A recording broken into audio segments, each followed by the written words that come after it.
West Coast Cookbook and Speakeasy with Chef Justice Putnam. Netrootsradio.com.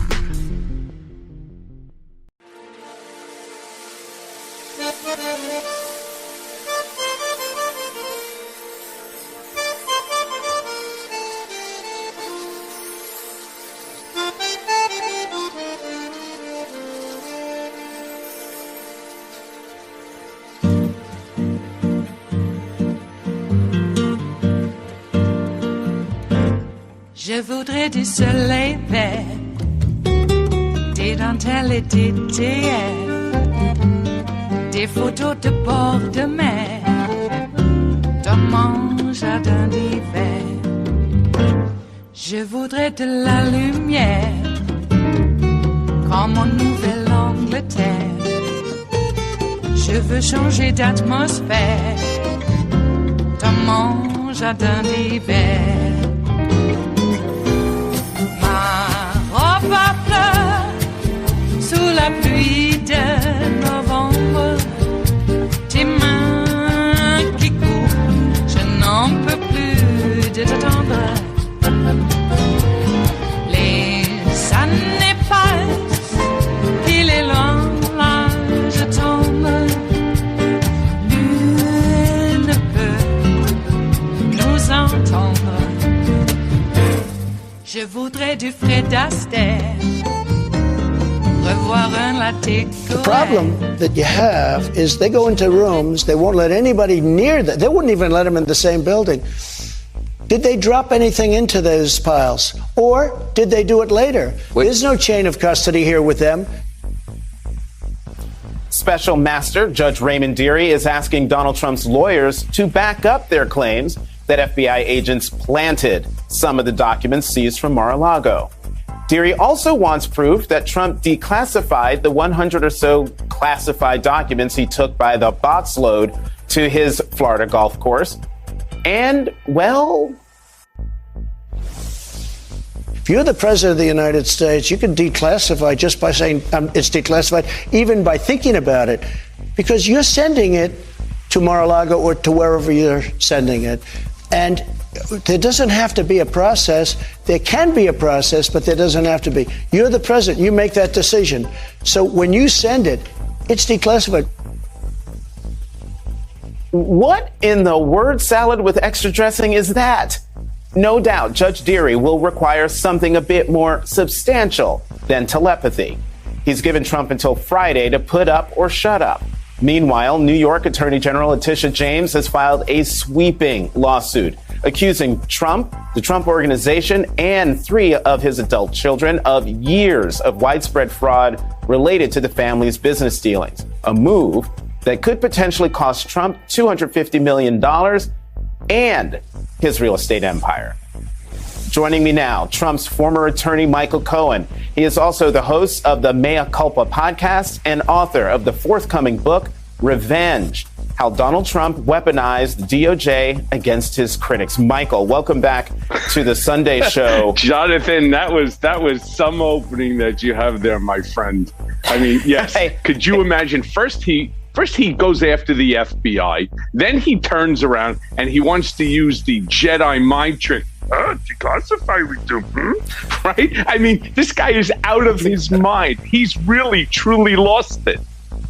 Michael, wow, that was an incredible impression. But let's talk about the impact of a conviction and how detrimental that could be to Trump's family business. As I mentioned, not only is the New York AG looking to recover $250 million, she's also seeking to bar the Trump Organization from getting loans from any New York registered financial institution for 5 years. The question, though, Michael, to you is, do you see the Trump family trying once again to settle this case, or will this case go to trial? Okay, first of all, they had an opportunity to settle. We don't know what the facts behind that are. However, the $250 million pursuant to the 200-page indictment by our unshakable Attorney General. That's the base that she's looking for. That is not the ceiling. So we're talking about anywhere, in my estimation, based upon the documents that I know the Attorney General has, I suspect that they're probably looking at somewhere between $750 million to $1 billion in penalties and fines. So do I think the Trump organization is in trouble? Absolutely. Well, another thing that could be in trouble is this, and that A.J. James went after, was the brand. He's built his entire brand around being a businessman with enormous wealth. But Attorney General James dismantled that imagery one stunning example at a time, like Trump's claim that his gaudy Trump Tower apartment was worth 3 times its actual value. Michael, you were once his lawyer. Based on what we know of the Attorney General's lawsuit, how much of the iceberg has James uncovered? No, I think she uncovered everything. She names, 200 different violations, 200 different vermins there in her indictment. This is not a joke. We've all seen this sort of scenario over and over again, which is, oh, that's it. Donald's cooked. This is it. It's all over. Rest assured, Tish James has done something now that nobody else has done. Whether it's going to be Fani Willis in Georgia or the pick in Washington or you name it. This is taxes. Numbers don't lie, people do. And Donald Trump lies. So the problem is you can't even get him, onto the stand in order to testify, because if you do, he's not going to tell the truth and you're going to catch him in a heartbeat. Mm-hmm. Michael, Attorney General James said flat out, quote, "The investigation started after Michael D. Cohen testified to Congress that Mr. Trump and his employees had manipulated his net worth to suit his interests." That testimony that you gave before Congress was in 2019. In addition to suing him, the AG also made criminal referrals to the IRS and the U.S. Attorney for the Southern District of New York. Do you think Trump is finally on the road to being held legally accountable? The answer is yes. The only thing that, and I'm certain that AG James and also the IRS, they need to act. And I know Tish James will do that. One of Donald Trump's favorite plays is delay, delay, delay. And he's going to look to delay everything. No different than you may also recall in her 200-page indictment. One of the things that she talks about is the documents that they ultimately recovered in the FBI raid on Mar-a-Lago, documents that he was required pursuant to subpoena to turn over. Now that subpoena was after the lawsuit. Trump lost. Then it became an appeal. Trump lost that, went to the Supreme Court. He lost that. Subpoena, refuses to turn it over, claims that they don't exist. And then ultimately they find them in the raid. Everything right now is going bad for Donald. It is Monday, the 26th of September of 2022, and you are in West Coast Cookbook and Speakeasy. I am your chef de cuisine, Justice Putnam. Gunner the English Bulldog is our snoozing sous chef.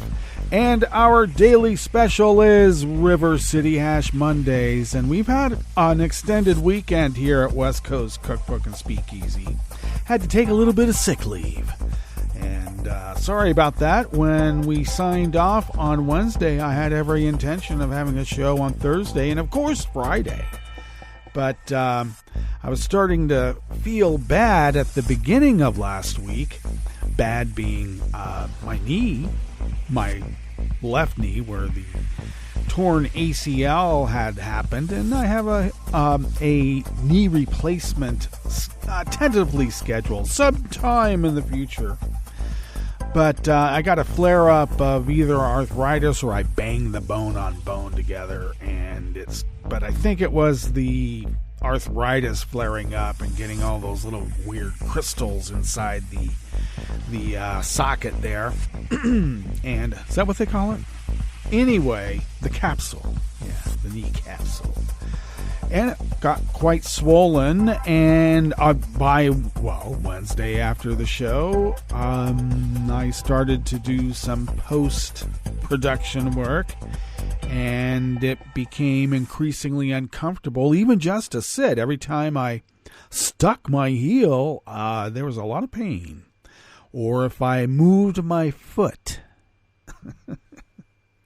Yeah, it hurt bad. And so what can one do? Well, you try to stay off it, get it above your heart, and put ice on it. And that's what I did, and tried to sleep and could not get comfortable at all.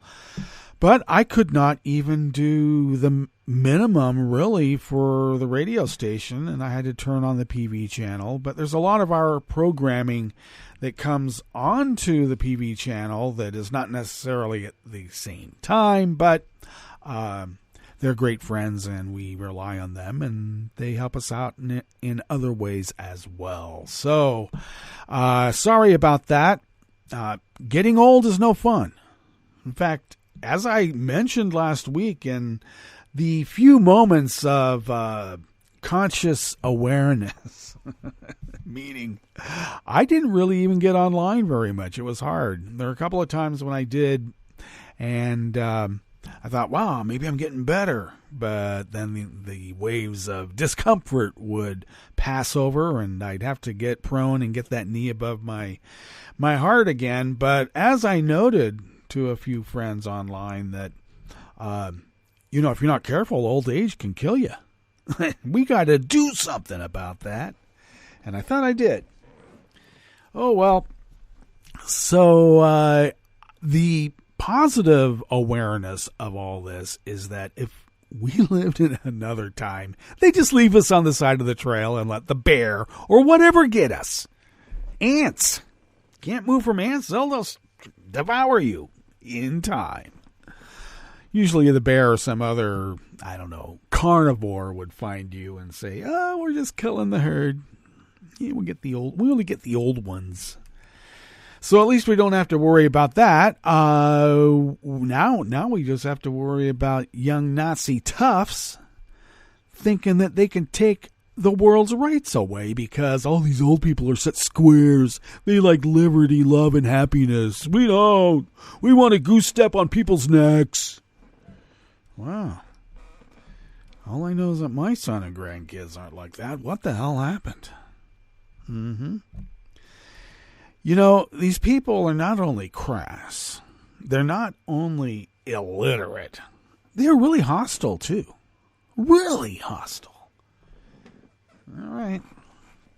Well, there's a lot that we could do about that, and what could we do is here in the Bistro Cafe, part of West Coast Cookbook and Speakeasy, since we have a curated show, we might as well delve right into what we're going to provide for you today.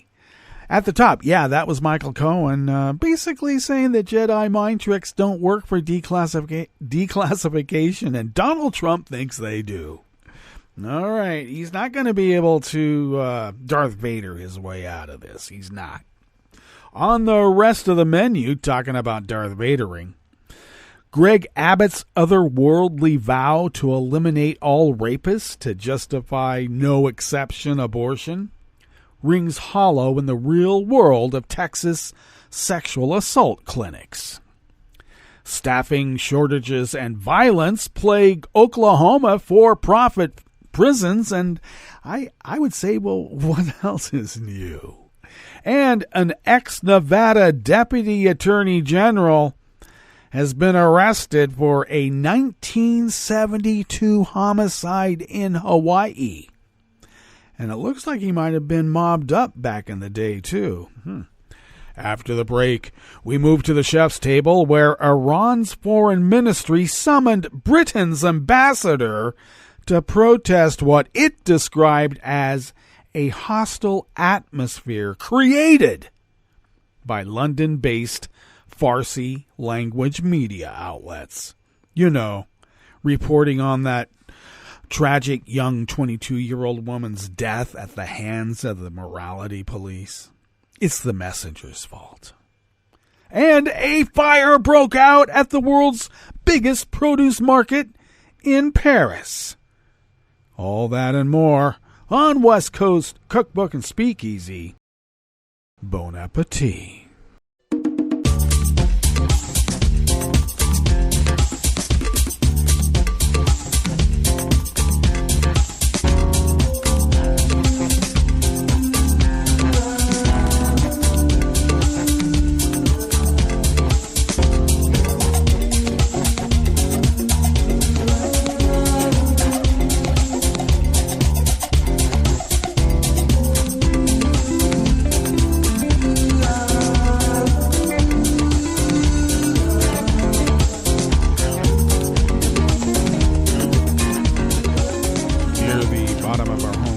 netrootsradio.com. To the right of the page is the chat room link, and the chat room is monitored by Kelly Lincoln. Thank you, Kelly. To the left of the chat room link across the page at our homepage at netrootsradio.com is the link to our Patreon page. And if you could become a recurring Patreon of Netroots Radio and possibly send us what you might spend on, I don't know, how about an espresso-type coffee drink? If you could send those funds to us once a month, it helps us pay our bills, fly under the radar, and continue this powerhouse of resistance against dark forces goose-stepping all over the world. Damn, I hate them. Anyway, we are a small but powerful bulwark against this steady march of, there's no other word for it, fascism. And we thank you for allowing us to fulfill our civic duty to stop this Nazi assault on democracy.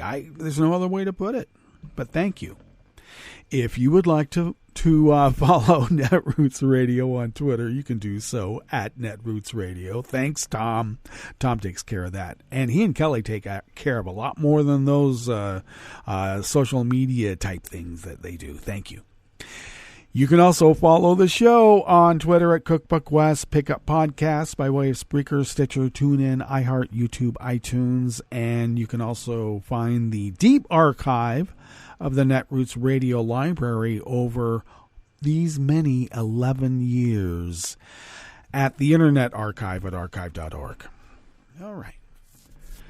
This first offering here in the Bistro Cafe of West Coast Cookbook and Speakeasy is out of the Associated Press by Paul J. Weber and Jamie Stengel.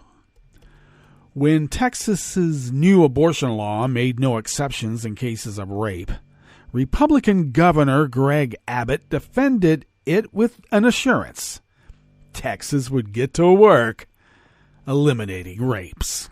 All right. 1 year later, Lindsay LeBlanc is busy as ever helping rape victims in a college town outside of Houston. The numbers have stayed consistently high, said LeBlanc, executive director of the Sexual Assault Resource Center in Bryan near Texas A&M. Despite hiring 2 additional counselors in the past 6 months, she still has a wait list for victims. We are struggling to keep up with demand, she said.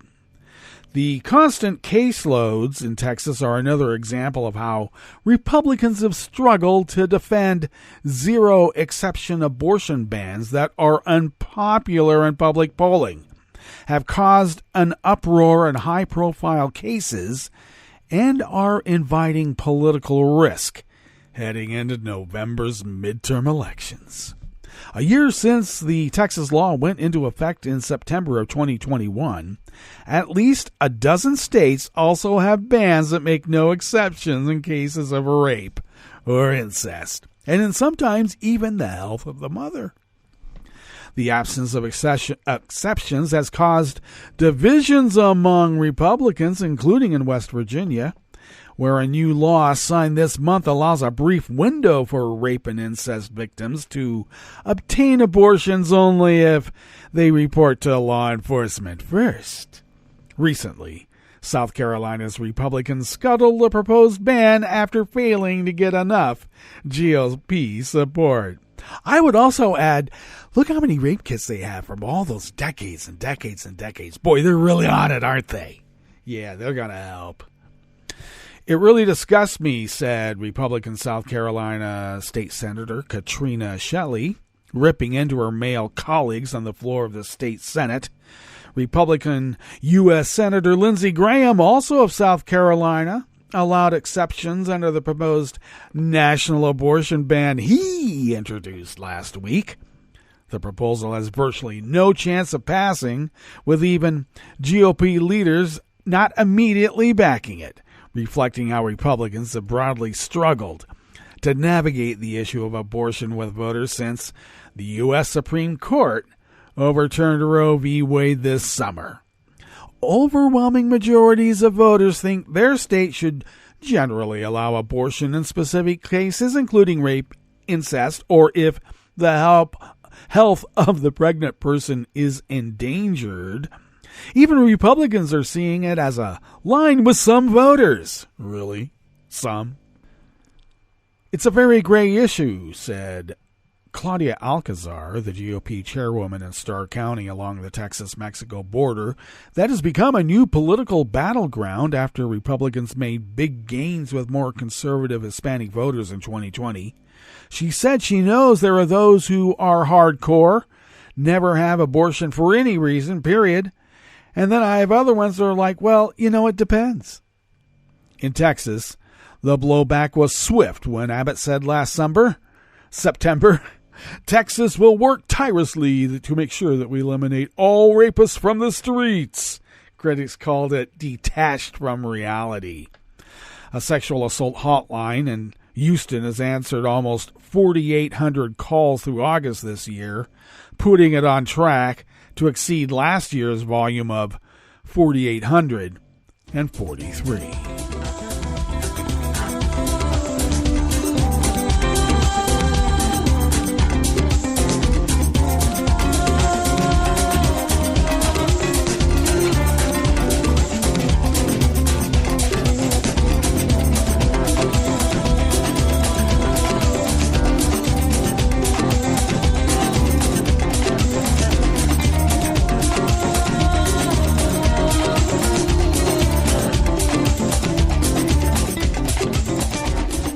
Sean Murphy of the Associated Press brings us this next offering here in the Bistro Cafe of West Coast Cookbook and Speakeasy's River City Hash Mondays. Working as a prison guard in Oklahoma is becoming an ever more dangerous job as the state, with one of the highest incarceration rates in the United States, struggles with violence and understaffing at detention facilities. Long hours, dangerous conditions, and remote rural locations have meant fewer guards and a system plagued with increased killings and violence. 3 inmates were killed in separate incidents this year at the same private prison in rural east central Oklahoma, where a correctional officer was fatally stabbed by an inmate over the summer. Davis Correctional Facility, a 1,700-bed men's prison in Holdenville, operated by Tennessee-based private prison operator CoreCivic, has been operating at only about 70% of its contractually obligated staffing level, according to a 2021 audit of the facility provided to the AP after an open records request. Alan J. Hirschenberger, a 61-year-old veteran correctional officer from Missouri who previously worked at a CoreCivic facility in Kansas, was traveling to Oklahoma to work at the prison for 6-week stints at a time, according to his family. On July 31st, Hirschberger was supervising about 30 inmates in a recreation yard at the prison when 49-year-old inmate Gregory Thompson walked past him, pulled a 16-inch homemade knife from his waistband and plunged it into Hirschberger's back. And that was according to an affidavit from an Oklahoma Department of Corrections investigator, J. Dale Hunter. Thompson has been charged with first-degree murder in Hughes County. His public defenders declined to comment on the case. CoreCivic did not respond directly to questions about Thompson's offender-level status or its staffing ratio at the time of the killing, but acknowledged the company is taking steps to improve staffing levels. Core Civic is committed to the health and safety for our employees and individuals in our care and our communities, Core Civic spokesman Matthew Davio said in a statement. We've also committed to attracting and retaining qualified professional staff at Davis. However, both public and private correctional facilities have faced staffing challenges across the country. Well, you know how a for-profit prison makes money. They cut back on services, like every for-profit company does. Davio said the company used additional funding this year from the Oklahoma legislature to increase pay for officers at the facility, and also advertised for openings and launched recruiting efforts at military bases and local colleges. A billboard along a highway near the prison, located 75 miles southwest of Oklahoma City, advertises starting pay at $22.10 an hour. Still, another inmate was killed at the prison earlier this month, the third this year, according to the Department of Corrections. Correctional officers watched as 32-year-old Darren Padron strangled his cellmate, 27-year-old Dustin Patterson, as he pleaded for his life, according to that affidavit from the DOC investigator. Correctional officers reported they witnessed Padron attack Patterson with various strangulation techniques, including a lateral neck restraint, pushing his elbow into Patterson's throat as he lay prone, and utilizing Patterson's shirt as a ligature. Oh, well. What were they doing? Studying techniques for use in the future, maybe?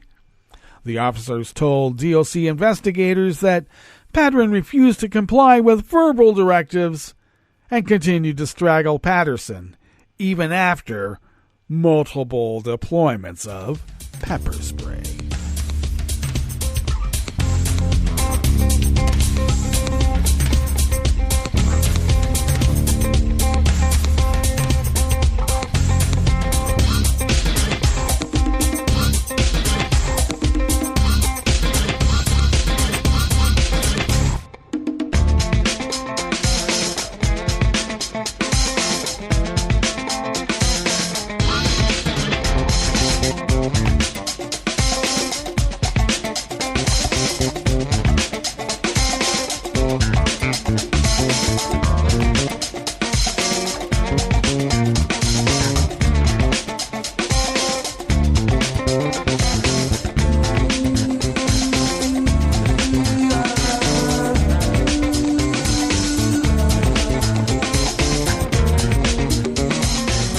Audrey McAvoy of the Associated Press brings us this final offering in the Bistro Cafe, part of West Coast Cookbook and Speakeasy.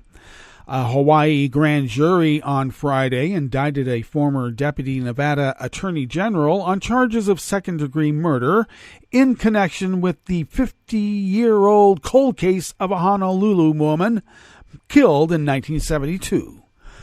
Tudor Chirilla, age 77, is in custody in Reno, Nevada, where he is fighting extradition to Hawaii, saying his rights were violated when he was arrested last week. Honolulu police said new DNA evidence linked Chirilla to the crime scene at Nancy Anderson's apartment in Waikiki, where she had been stabbed more than 60 times. She had recently moved to Hawaii from Bay City, Michigan, and was working at a McDonald's restaurant. The criminal complaint filed in Honolulu said police had reopened the cold case multiple times since the 72 killing and received a tip in December that Chirilla could be a suspect. In March, police obtained a DNA sample from Chirilla's son that identified him as the biological child of a DNA sample found at the crime scene, according to the criminal complaint. Police then served a search warrant and obtained a DNA sample from Chirilla at his Reno apartment on September 6, court records said. Anderson's family said in a statement through the Honolulu's prosecutor's office, thanking law enforcement for their work on the case. Chirilla said he's fighting extradition because police forced him to provide saliva for the DNA sample in September, and he believes his constitutional rights were violated when he was arrested. Chirilla has an October 17 hearing in Reno, which was rescheduled from October 3rd. Honolulu prosecutors said a conviction on the charge of second-degree murder carries a mandatory life sentence in prison with the possibility of parole. And it turns out, in other reportage, local reportage, Chirilla was mobbed up quite a bit with main mobsters in the Nevada gaming mobster families. Indeed. Aren't they all? All right, let us now get to our break. And when we get back from that break, we will go through weather from around the world. And we will finish up with the stories that we've curated for you today. You're listening to West Coast Cookbook and Speakeasy. And we will be right back. You are listening to netrootsradio.com. Please hang up and try again.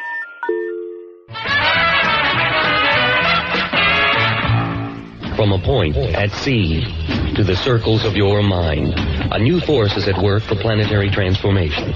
New radio for a new Earth.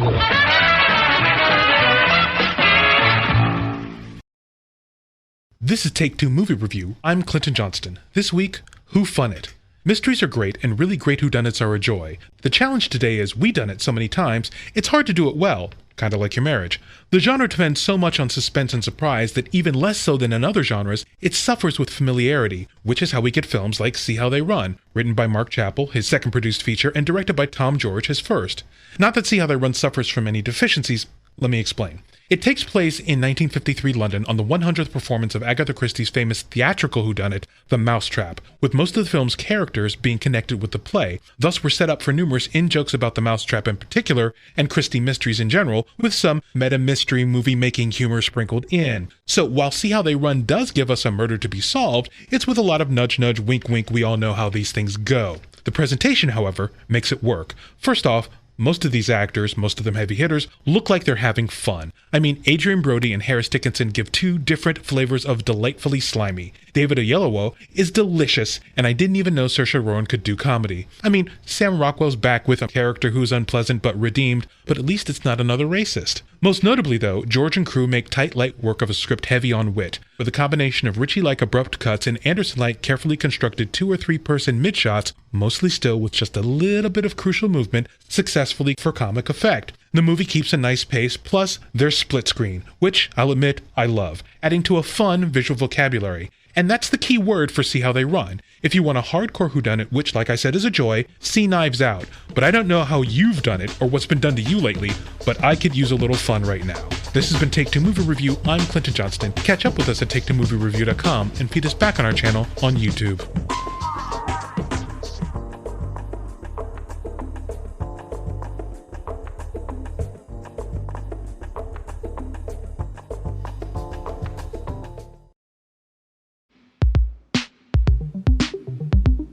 This is Scientific American's 60-Second Science. I'm Karen Hopkin. Some things are so adorable, we say they're cute as a bug's ear. Of course, bugs don't have ears. But a new study shows that orb-weaving spiders can use their webs to detect sounds. The findings are unfurled in the Proceedings of the National Academy of Sciences. Any animal that makes sounds is likely to have an ear. Ron Hoy studies neurobiology and behavior at Cornell University in Ithaca. Ranging all the way from tiny crickets and flies that are even smaller than crickets, all the way through to humans, of course. It's also pretty interesting that a great many animals don't have eardrums, but they still hear. That's Ron Miles. The two Rons here. Ron Miles, who's been collaborating with Ron Hoy for 30 years, is an engineer at Binghamton University. An hour's drive away from Cornell. Critters lacking eardrums receive audio input via very fine hairs. If you look at many insects and spiders, they're covered with hairs. Because these wispy little filaments can float freely in the breeze, they're great at sensing the air currents that comprise sound waves. We were kind of wondering, how would you make something that could sense sound the way some of these small animals do? A possibility appeared during an afternoon stroll. So my graduate student, Jen Zhou, he was walking in our campus nature preserve one day, and he noticed that when the wind blew, if you look at a spider web, it moves with the wind. And he thought maybe a fine spider web or spider silk could act as a sound sensor.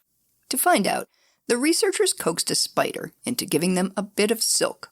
And we played sound at a little strand of spider silk and found that when the silk is very thin, it moves with the air in a sound field amazingly well over a wide range of frequencies from 1 hertz to 50 kilohertz.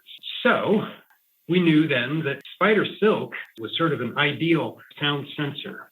Well, that was eye-opening for the researchers. But is it ear-tickling for the spiders? So we set out to try to figure out if spiders were actually able to hear sound using their web. And this was a hard question to answer.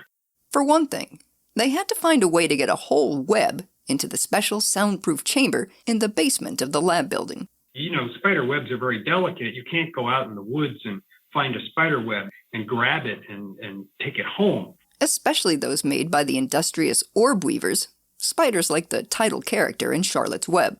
We're talking about quite a spectacular web. It's this wheel-shaped web that around upstate New York, if you walk through any field, you're either going to walk through one or you're going to see it and avoid it because they're big. They can get to as big as a yard or a meter across. So Jen Zhou and fellow student Junping Lai came up with a way to get custom-made webs to go. What they did was make a little wooden frame, kind of about the size of a decent-sized picture frame, and they placed this frame on the windows of our building. The lights in the building attracted bugs, and the bugs attracted spiders. So the spiders built their webs on the frames.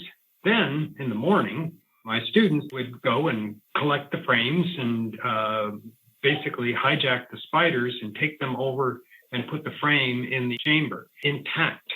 Now, how can you tell whether a web functions as an arachnid hearing aid? Well, one way is to keep an eye on the spider's brain. My lab, the neurophysiologist, made some recordings from the nervous system, sensory system, that showed that indeed you get an acoustic response in the nerves to sound coming from a speaker a little more than a meter away. But even more revealing was how the spiders acted. To very loud sounds, you could get a strong response. The spider would either flatten out or it might actually crouch, but it's really hunkering down. That is indicative to a biologist of an alarm response. And when serenaded with sounds that are maybe 10 decibels or 100 times softer, without changing its body posture or making any other movements, it might simply raise its front 2 legs off of the web.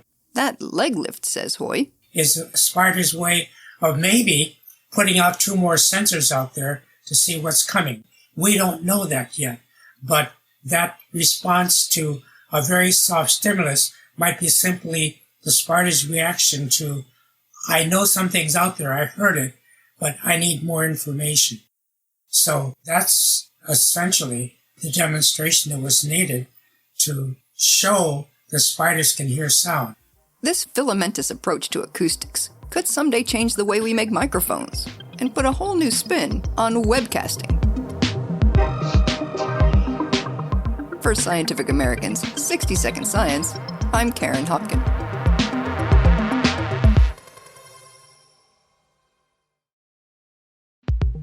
This is Scientific American's 60-Second Science. I'm Christopher Intagliata. When paleoanthropologists eat lunch with biomechanists, well, let's just say the small talk can get pretty technical. Some of us would have cooked potatoes, and other people would bring raw salads, and they would just spend longer time chewing their food than us. And this got us thinking about not just the temporal amount of time that it takes to get through your food, but are they expending more energy than us who are eating cooked food? Adam Van Kasteren of the University of Manchester says, luckily, there's a machine to measure that. It's a clear chamber you slip over your head, looks like an astronaut helmet, And it measures the oxygen you breathe in versus the carbon dioxide you breathe out. That's a proxy for how much energy you're burning. Van Kasteren and his colleagues got 21 volunteers to sit in that apparatus for 45 minutes just to get a baseline on their metabolism, and then they gave them flavorless gum to chew on for 15 minutes at a time. If you ever have to chew something for 15 minutes, it's much longer than you think. Sometimes you'd have to remind people, keep chewing. And boring is the key point here. I mean, it's like if you've ever chewed gum way too long and it's lost its flavor and it's just this thing, that's what the participants were chewing. Co-author Amanda Henry of Leiden University in the Netherlands explains that rather than cooked potatoes and raw salads, they needed something with no taste or smell, because anything appetizing would set off a chain of digestive reactions. Saliva and digestive juices would start flowing, and that activity would swamp the metabolic measurements related to chewing. And those measurements were significant. Turns out chewing a soft gum boosted the volunteers' metabolic rates by 10% above baseline. A stiffer gum revved up metabolic rate by 15%. Such a large difference on such a small change in mechanical properties in the chewing substrate was what really opened my eyes and made my jaw drop a little bit. No pun intended there. Van Kasteren says energy expenditure might go up even more for tougher food items like carrots, nuts, and seeds. The results are in the journal Science Advances. Now, before you ditch your workout routine, keep in mind that chewing the gums fired up metabolism about the same way standing at a computer would, or reading a book. It's not going to the gym and lifting weights, right? You're not building up giant muscles with chewing, but it's still a process that can consume a lot of your energy expenses during the day. And while humans may not spend a lot of time chewing, especially considering the cooked and processed foods we eat, I mean, how long does it really take to chew a chicken nugget? The same is not true of our primate cousins. Orangutans and gorillas spend up to 6.5 hours a day chewing, and it's possible our human ancestors did too. That's something that natural selection can work on, right? It can change tooth morphology or muscle architecture in the feeding system to increase the energy that you're getting from your food, and that may give you a competitive advantage over your neighbor who's rubbish at chewing or something like that. So researchers say the work could give scientists a new evolutionary lens through which to interpret fossil remains, especially the body parts most commonly left behind, the teeth and the jaws. Thanks for listening. For Scientific American's 60-Second Science, I'm Christopher Intagliata. This program is presented by the Centers for Disease Control and Prevention.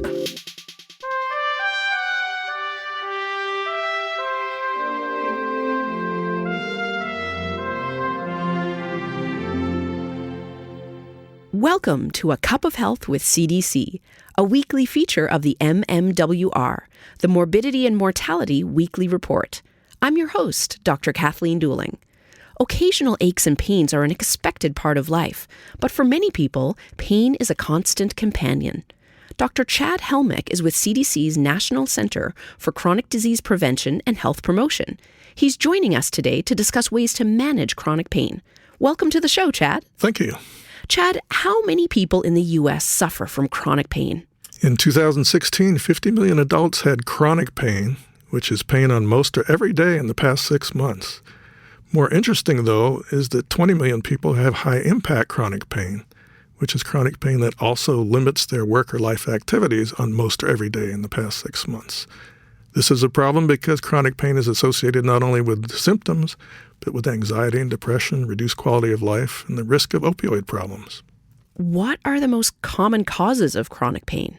The most common causes generally relate to bones and joints, like low back pain and arthritis, but there are many other causes: headaches, sickle cell disease, fibromyalgia, surgery and injuries, and many, many others.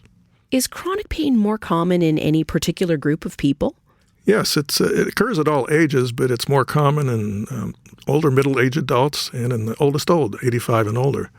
It's also more common in women, poor people, and those who live in rural areas. How is chronic pain treated? Well, the first thing to do is to get a diagnosis, which can help guide treatment. But the thinking about chronic pain now is that it becomes a chronic disease by itself, regardless of the cause, and that can cause significant problems. The real goal in management is to have a manageable level of pain, not to get rid of all pain. There's several steps that can be taken, and these are sometimes difficult to do because of barriers to access. But it makes sense to do the simplest and safest things first. And these are non-drug steps. Things like physical activity. Walking is perfectly good to help reduce pain.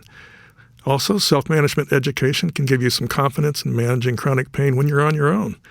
There's also physical therapy, occupational therapy, psychological therapy, better sleep, which usually means less alcohol, and seeing a chiropractor or getting biofeedback and massage. If that's not enough, non-opioid drugs like Tylenol or Motrin and Advil or naproxen or Aleve can help. If those don't work, then it's time to consider something stronger. Sometimes that's opioids, but there's not great evidence that opioids are good for long-term pain in most people. Do you have any advice for people suffering from chronic pain? Well, it's important to work with a variety of providers who are working together to help you. The goal, again, is manageable pain so you can live a productive life. This can include physical therapy, most people can walk, to treat any underlying depression or anxiety, and to avoid further injuries. Finally, the National Pain Strategy is laying out a strategic roadmap to improve pain management system in this country. Where can listeners get more information about managing chronic pain? Listeners can go to the NIH website, nih.gov, and type in National Pain Strategy. Thanks, Chad. I've been talking today with Dr. Chad Helmick about ways to manage chronic pain. If you're experiencing daily pain, talk with your healthcare provider to ensure you have the correct diagnosis and know how to manage your condition. Until next time, be well. This is Dr. Kathleen Dooling for A Cup of Health with CDC. For the most accurate health information, visit cdc.gov or call 1-800-CDC-INFO. Hi, I'm Tom Hartman, and since you're listening to netrootsradio.com, show your progressive side and go to the donate button on the bottom of the homepage. It's progressives like you who power Netroots Radio and keep the progressive message beaming everywhere 24 hours a day. Just go to our donate button at the bottom of netrootsradio.com. Thank you for keeping progressive radio at full power.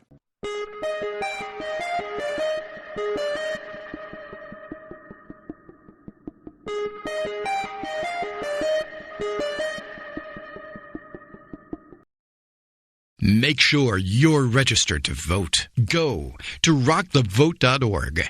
Vote for Democrats up and down the ticket. This message, a public service from all the fine people of netrootsradio.com. Are more books being banned, and which ones? I'm Bill Newman, and this is the Civil Liberties Minute. According to a new report from the American Library Association, there has been, across the country, a marked escalation in the efforts to ban books. Some libraries have been threatened with loss of funding if they didn't remove certain titles. Some librarians have been accused of distributing graphic pornography, and police reports have been filed based on the books on the shelves. Most of the attacks focus on books with LGBTQ or black characters. Maya Kobe's memoir, Genderqueer, appears to be one of, if not the, most frequently targeted books in the country. The New York Times quotes the Library Association's director of the Office of Intellectual Freedom as saying, quote, "We're truly fearful that at some point we'll see a librarian arrested for providing constitutionally protected books on disfavored topics," which is a testament to this profoundly sad and highly dangerous state of affairs. Public libraries must be able to remain true to their mission. As President Dwight Eisenhower said, "The libraries of America are and must ever remain the home of free and inquiring minds. Everyone is entitled to the clear confidence that there they can freely seek the whole truth, unvarnished by fashion and uncompromised by expediency." Or as President John Kennedy put it, libraries should be open to all, except the censor. The Civil Liberties Minute is made possible by the ACLU because freedom can't protect itself. I'm Rick Smith, and this is Labor History in 2. On this day in labor history, the year was 1786. Daniel Shays led a group of farmers in an armed uprising. They were angry about taxes levied by the state of Massachusetts. Shays had been a captain in the Continental Army during the American Revolutionary War. After the war, an economic downturn hit farmers hard. During the Revolutionary War, many Massachusetts residents had few assets other than their land. After the war, European businesses refused to extend lines of credit to businesses in Massachusetts. The Europeans insisted on payment of goods in hard cash. Massachusetts businesses, in turn, demanded that their own customers pay with hard cash. Rural farmers could not comply. Farmers began to lose their land when they could not meet their debt and tax obligations. To make matters worse, some soldiers were having a hard time collecting their pay for their military service. When the Massachusetts legislature adjourned without considering the many petitions from those seeking relief from the courts issuing foreclosures, many farmers had had enough. Daniel Shays and others began to organize protests against the harsh economic conditions.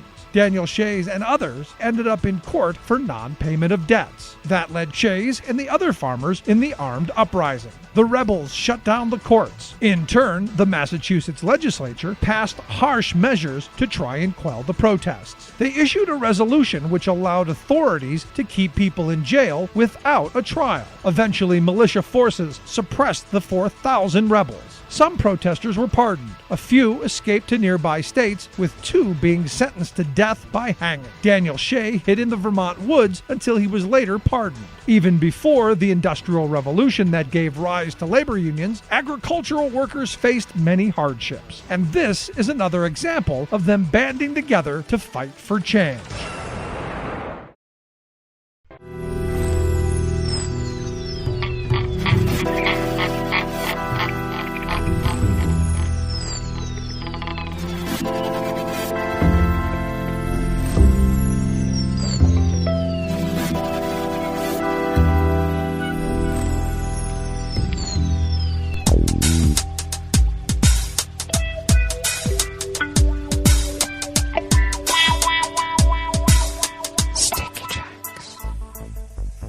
Thank you for accompanying us here to the Chef's Table at West Coast Cookbook and Speakeasy River City Hash Mondays.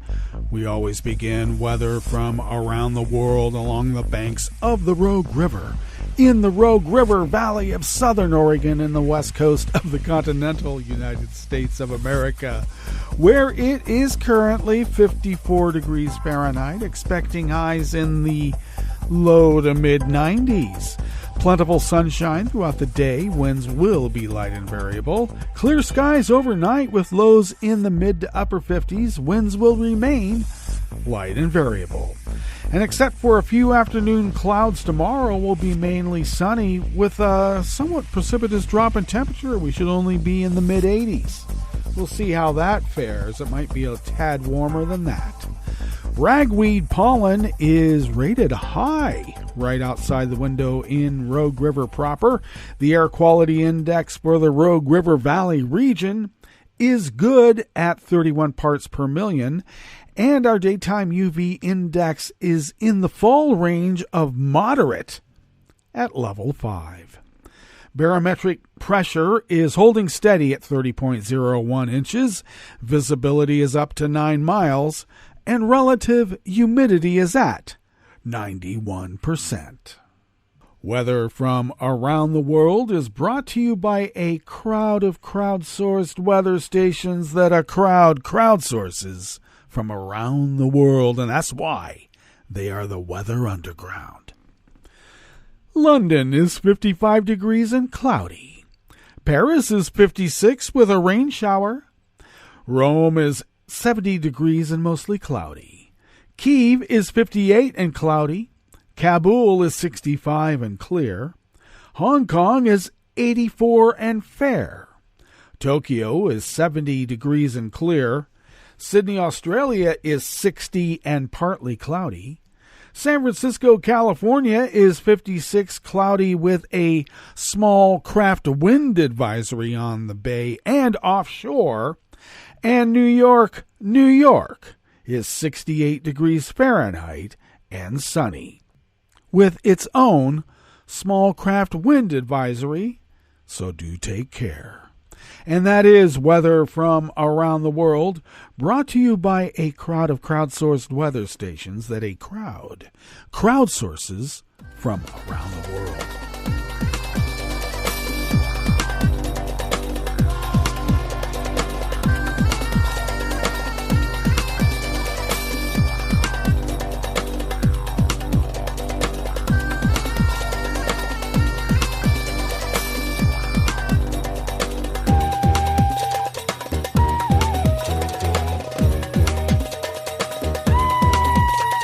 staff at the Associated Press brings us this first amuse-bouche here at the chef's table at West Coast Cookbook and Speakeasy. It is River City Hash Mondays, by the way. Iran's foreign ministry said yesterday, Sunday, it summoned Britain's ambassador to protest what it described as a hostile atmosphere created by London-based Farsi language media outlets. The move comes amid violent unrest in Iran, triggered by the death of a young woman in police custody. The state-run IRNA news agency reported the ministry also summoned Norway's ambassador to Iran and strongly protested recent remarks by the president of the Norwegian parliament. The death of 22-year-old Masha Amini in custody after being detained by Iranian morality police launched unrest across Iran's provinces and the capital of Tehran. Protests over her death have spread across at least 46 cities, towns, and villages. State TV has suggested that at least 41 protesters and police have been killed since the protests began on September 17th. An AP count of official statements by authorities tallied at least 13 dead, with more than 1,200 demonstrators arrested. Running clashes between demonstrators and security forces have continued to erupt. A member of the Basij, a volunteer force with Iran's guards, was killed by protesters last night in Tehran, and another Basij member who was in a coma since Thursday after street clashes died in Urmia, West Azerbaijan province, on Sunday, IRNA reported. Amini's death has sparked sharp condemnation from Western countries and the UN, as well as protests in solidarity abroad. On Sunday, violent street demonstrations erupted outside the Iranian embassy in London, with rocks thrown at police and 5 protesters arrested. A number of police officers were injured in the skirmishes, though none seriously. Pro-government rallies were also held yesterday, Sunday, in several cities across Iran. Thousands attended a rally in the capital's Revolution Square, waving Iranian flags and calling for the execution of the protesters.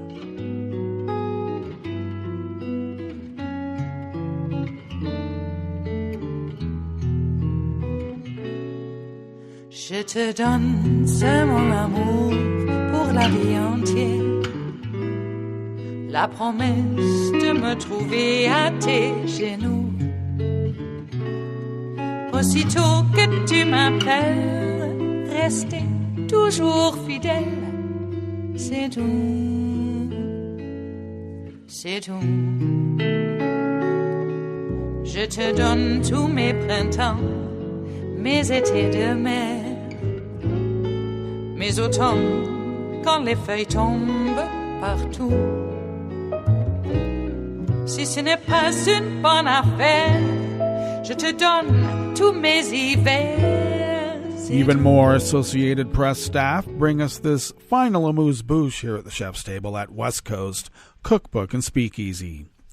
A billowing column of dark smoke towered over Paris yesterday, Sunday, from a warehouse blaze at a massive produce market that supplies the French capital and the surrounding region with much of its fresh food and bills itself as the largest of its kind in the world.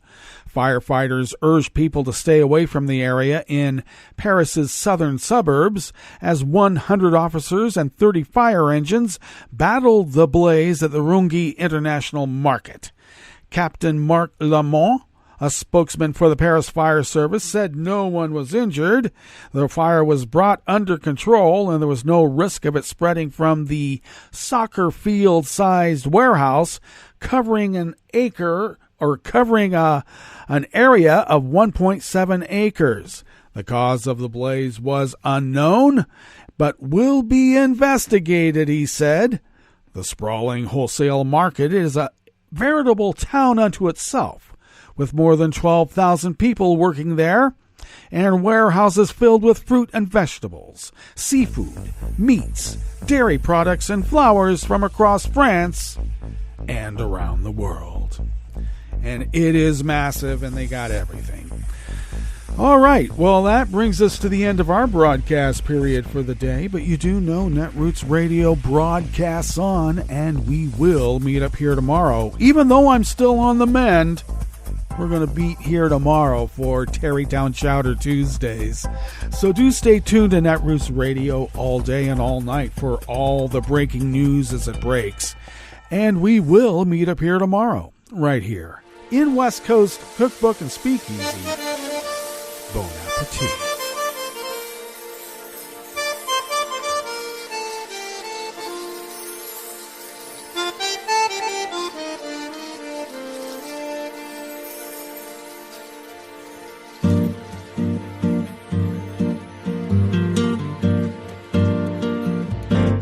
Je voudrais du soleil vert, des dentelles et des théières, des photos de bord de mer, dans mon jardin d'hiver.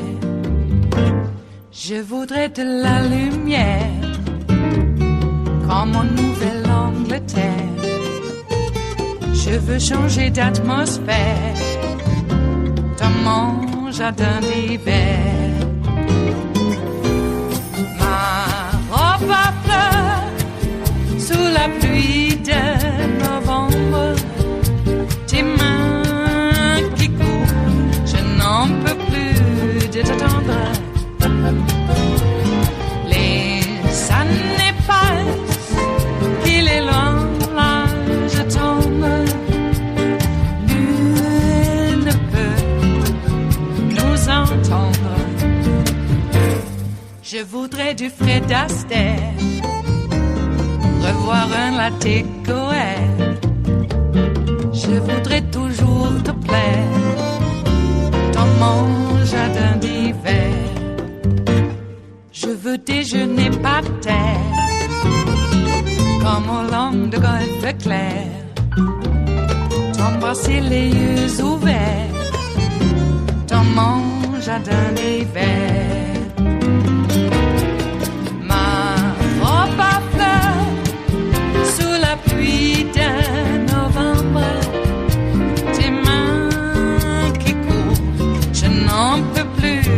Attendre. Les années passent, il est loin, là je tombe. Nul ne peut nous entendre. Ba-da-da-dum-di-da-dum, ba-da-da-dum-di-da-dum, ba-da-da-dum-di-da-dum, dans mon jardin d'hiver. Ba-da-da-dum-di-da-dum, ba-da-da-dum-di-da-dum, ba-da-da-dum-di-da-dum, dans mon jardin d'hiver, dans mon jardin d'hiver, dans mon jardin d'hiver.